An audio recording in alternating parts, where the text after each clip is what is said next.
ئەم کاتتان باش بیسەرانی هێژال لە ڕادیۆ دەنگی گەلەوە بە یارمەتی هاوکارانم گەشتی هەواڵەکانی ئەمڕۆ چوارشەممە 28 ئایاری 2025تان پێشکەش دەکەین.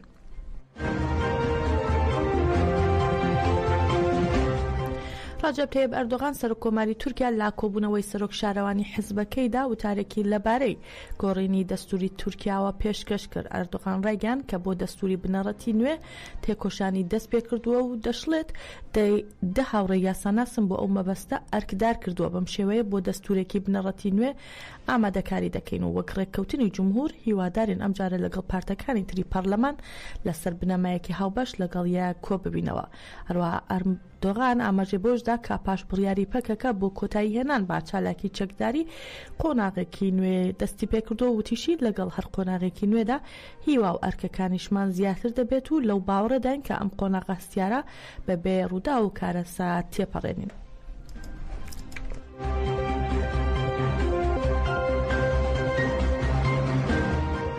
دوای بەستنی کۆنگرەی 12مینی پەکەکە و بڕیاری خۆ فەسخکردن و کۆتایی هێنان با ڕێبازی تێکۆشانی چەکداری دەم پارتی زیاتر پەرەی باکارەکانی خۆیدا بۆ ڕەخساندنی دەرفەتی زیاتر بۆ پرۆسەکە. هاوسەرۆکی ئیستانبوڵی دەم پارتی چنار ئاڵتان سەبارەت با پرۆسەکەەوە دەڵێت لا بری گفتاری خاوەنداریکردن لا پرۆسەکە وەرگرتنی بەرپرسیارەتی و بەشداربوونی کارە لەلایەن هەموو کەسێکەوە گرنگە و کاریگەری زیاتری دەبێت و هەروەهاوتیشی بۆ گۆڕانکاری دیموکراتیانە پێویستە بە ئەفشارێکی کۆمەڵگەیی و دەشڵێت پێویستە ئەم بابەتە وەرچەرخێنینە سەر پراکتیزەیەکی کاریگەری لەو شێوەیە کە هەموو کەس ببێتە پایەی بنەڕەتی ئاشتی و هێزێکی تێکۆشانی ئامانجدار. ئاڵتان لە بەردەوامی قسەکانیدا لەگەڵ ئانەفا ڕایگەیاند داواکاریمان لە دەوڵەت تا ئەوەی بە هەنگاوی ڕوون وەڵامی هەنگاوەکانی پەکەکە بداتەوە لە ئارادەیە، بەڵام تا ئەوەی داواکاری و بانگەوازیەکەمان کۆنکرێتی نەبێت دەوڵەت ناچار بە هەنگاونان نابێت. پێویستە لەم ڕوانگەیەوە ئامانجەکانمان دەوڵەمەندتر بکەین. هەروە لە کۆتای قسەکانیشیدا سەرنجی خستە سەر کار و چالاکیەکان پەیوەست بە پرۆسەکەەوە وتی لە کۆبوونەوەکانماندا هەمووان دەڵێن لایەنگری ئاشتین، بەڵام بۆ لایەنگری ئاشتی بوون دەبێت بەرپرسیارەتی خۆمان لە ئەستۆ بگرین. بۆیە بۆ ئەوەی دەوڵەت بەرپرسیارەتی خۆی لە ئەستۆ بگرێ پێویستە بە هەموو بەشەکانی کۆمەڵگەوە بەشداری پرۆسەکە ببین و دەوڵەت ناچار بە هەنگاوی کۆنکرێتی بکەین.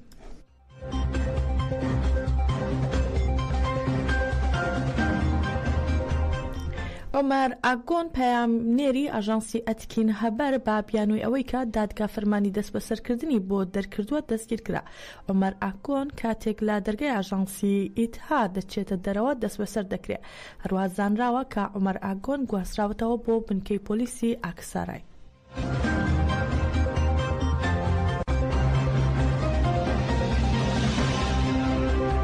لا 21 کانونی یەکەمی ساڵی 2024 کۆمەڵێک لە ڕۆژنامەنووسان لە گۆڕەپانی شیشهانەی ئیستانبول با مەبەستی ناڕزایەتی نیشاندان بە تیرۆرکردنی ڕۆژنامەنووسان نازم داشتان و جیهان بیلگین کە لە هێرشێکی درۆنی دەوڵەتی تورکیا بۆ سەربەندایی تەشرین لە باکوور و ڕۆژهەڵاتی سووریا شەهید بوون گربوونەوە. هێزەکانی پۆلیس لەو کاتەدا هەڵیان کوتایە سەر ڕۆژنامەنووسان و لە ئەنجامدا دا ڕۆژنامەنووس و 4 سیاسەتمەدار دەست بەسەر کران و لەسەر دە ڕۆژنامەنووس و 2 سیاسەتمەدار و هەروەها 2 گەنج دۆسیەکرایەوە. دانیشتنی دووەمی دادگاییکردنی ئەم دۆسیەیە لاڵقی 24 دادگای تاوانە قورسەکانی ئیستانبول لە ناوەندی چاقلایان بەڕێوەچوو ڕۆژنامەنووسان و سیاسەتمەداران نەیانتوانی ئامادەی دانیشتنەکە ببن، تەنها پارێزەرانیان ئامادە بوون. دانیشتنەکە تەنها 3 خولەکی خایاند و دەستەی دادگا بڕیاری درێژەدان با قەدەغەی چوونە دەرەوەی ڕۆژنامەنووسانی دەرکرد و دانیشتنەکەی بۆ 10 تەمووز بەهۆی نەبوونی شایەت حاڵەوە دواخست.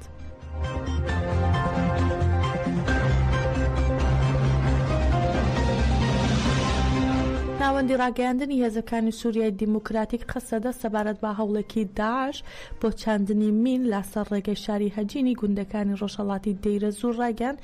هێزەکانی قەسەدە لە کاتی ئەرکی ئەمنیدا هەستیان با جوموجۆڵی گوماناوی دوو چەتە کردووە. بۆی ڕاستەوخۆ دەوروبەری چەتەکانیان گەمارە و داوە، بەڵام چەتەیەکیان بە تەقەکردن وەڵامی هێزەکانی داوەتەوە و لە دەرەنجامدا چەتەیەکی هێزەکان کوژراوە. قەسەدە ڕاشی گەیاندووە دوای کوشتنی ئەو چەتەیە دەستگیرکراوە دەستگیراوە بەسەر هەموو ئەو تەقەمەنیانەدا کە چەتەکە هەوڵی چاندنیدا بوو. لە بەردەوامیشدا قەسەدە ڕای دەگەێنێ چالاکێکی دیکەی هێزەکانی قەسەدە و دەڵێت لا شارۆچکەی سۆسەی گوندەواری ڕۆژهەڵاتی دەیرۆزور هێزەکانی قەسەدە لەگەڵ شانەیەکی چەتەکانی داعشدا دەکەونە شەڕەوە و دوای وەڵامدانەوەیان چەتەکان لە هەرێمەکە هەڵاتون.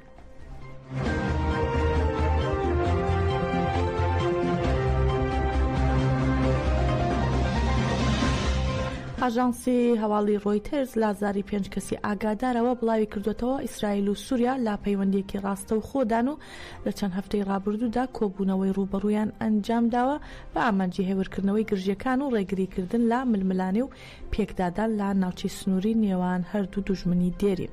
هەروە ئاماژە بەوەش کراوە کۆبوونەوەکان لەسەر پرسە ئەمنیەکان بوون و لایەنی سووریاوە لەلایەن ئەحمەد ئەلدەلاتی سەرکردایەتی کراون. ئەو سەرچاوانە ڕوونیان کردوێتەوە کە پەیوەندیەکان لەلایەن دالاتی سەرۆکایەتی کراوە کە دوای ڕوخانی بەشار ئەسەد سەرۆکی پێشووی ویلایەتی قونەیتەرە کە هاوسنوورە لەگەڵ بەرزایە داگیرکاریەکانی جۆلان وەک پارێزگای قونەیتەریە دەستنیشان کراوە.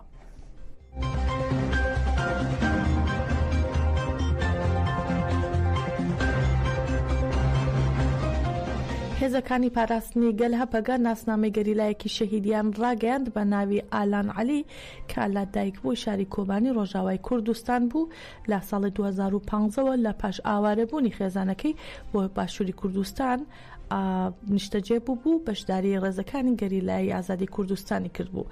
لە 25 ئایاری 2025دا ئالان عەلی لە ئەنجامی هێرشێکی دەوڵەتی داگیرکاری تورکدا شەهید بوو.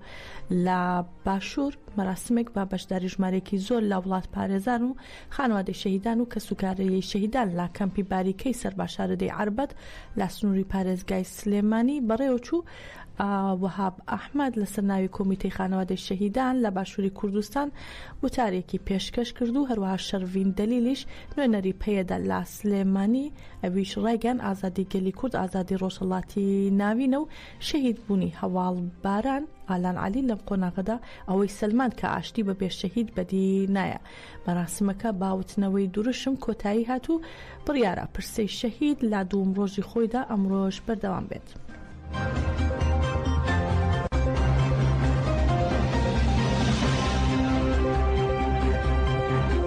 شاندێکی پەرلەمانی ئەوروپا بە ئەندامەتی هاوسەرۆکی چەپەکان مارتن شیردێڤان لە پەرلەمانی ئەوروپا و هەروەها فایق یەکزاک نوێنەری دەم پارتی لە کۆنسەی ئەوروپا سەردانی شەنگالیان کرد و لەگەڵ خۆبەڕێوەبەری دیموکراتیکی شەنگال کۆبوونەوە. شاندەکە بەهۆی دروستکردنی کێشە بۆیان لەسەر ڕێگا و ئاستەنگیەکانی سوپای عێراق نزیکەی 5 کاتژمێر لە سەردانەکەیان دواکەوتن. ئیداری خۆبەڕێوەبەری شەنگال ئەو دۆسیانەی پێشکەشی شاندەکە کرد کە لەسەر بارودۆخی شەنگال و کۆمەڵگەی زەدیان ئامادەکرا بوو.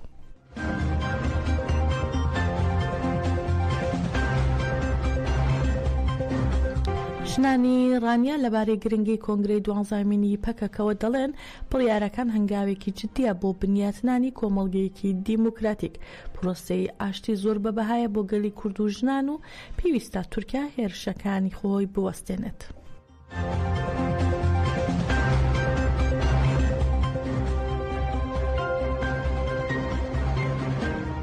ئەوەی کە ئێمە دەیبینین لە کۆنگرەی 12مینی پەکەکەدا هەنگاوی جددیە بۆ بنیادنانی کۆمەڵگەیەکی دیموکرات وە بنیادنانی ئاشتی کۆمەڵایەتی لە ناو کۆمەلگادا.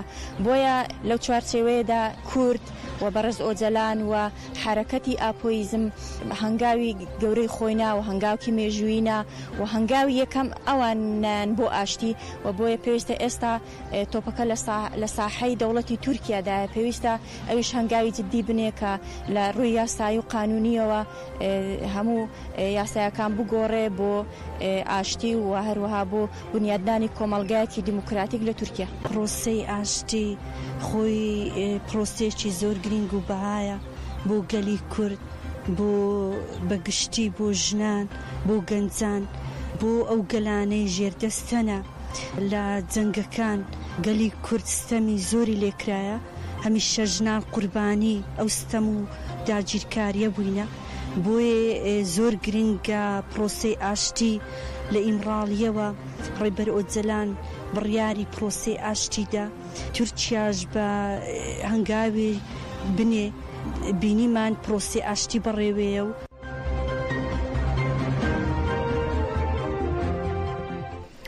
شارەزایانی سەربازی عێراق سەبارەت بە ئامانجی شاراوەی سوپای دەوڵەتی داگیرکەری تورک لە عێراق و سووریا و فراوانکردنی بنکە و پێگەکانی لەو دوو وڵاتە بۆ میدیا عەرەبیەکان دەدوێن. هەیسەم خەزعەلی پسپۆڕی سەربازی دەڵێت هۆشداری لە پلانەکانی دەوڵەتی تورک دەدەین کە بە بەهانەی پشتێنی ئەمنی جێبەجێ دەکات. بە هەمان شێوە عێراق لە سووریا بە هەمان شێوەی عێراق لە سووریا ژینگەیەکی لەباری بۆ قوڵقاندنی گروپی چەتەی مەزهەبی دروست دەکات. ئەوە جگەل لەوەی دەوڵەتی تورک زیاتر لە 15 کیلومتر هاتووەتە ناوخاکی عێراقەوە.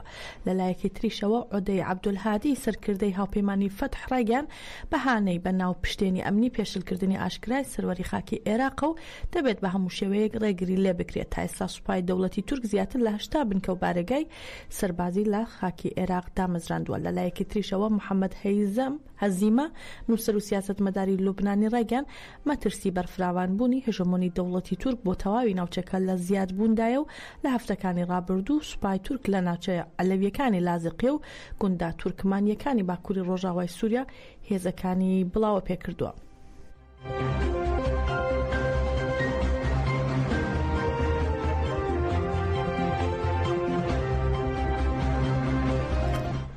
بەپێی راپۆرتی کۆلبەر نیوز دوو کۆلبەری گەنج لالایەن هێزەکانی هەنگی مەرزی لا سنووری تەتە کوژران و بریندار بوون.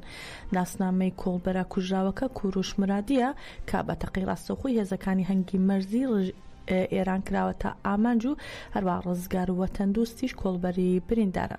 بە پێی راپۆرتی کۆلبەر نیوز ڕزگار وەتەندوست لە نەخۆشخانەیەکی شاری مەریوان ڕاگیراوە.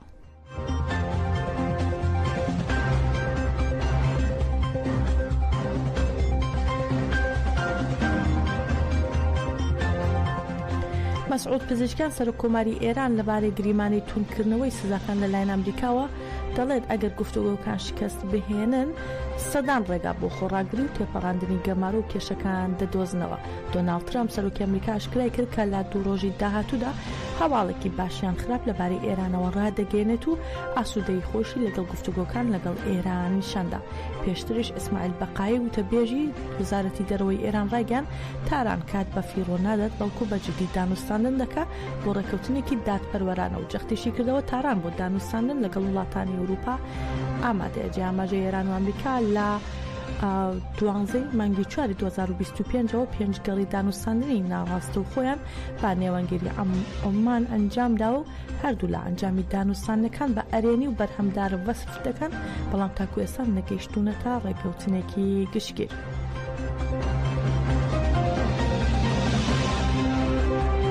گشتی هەواڵەکانی ئەم کاتژمێرەمان پێشکەشکردن ڕاستە و خۆ دەچینە ئامەد و هاوکارانمان کۆنفرانسی ژنان لە ئامەد دەگوازنەوە سەر رادیۆ بمێنن لا خێر و خۆشیدا.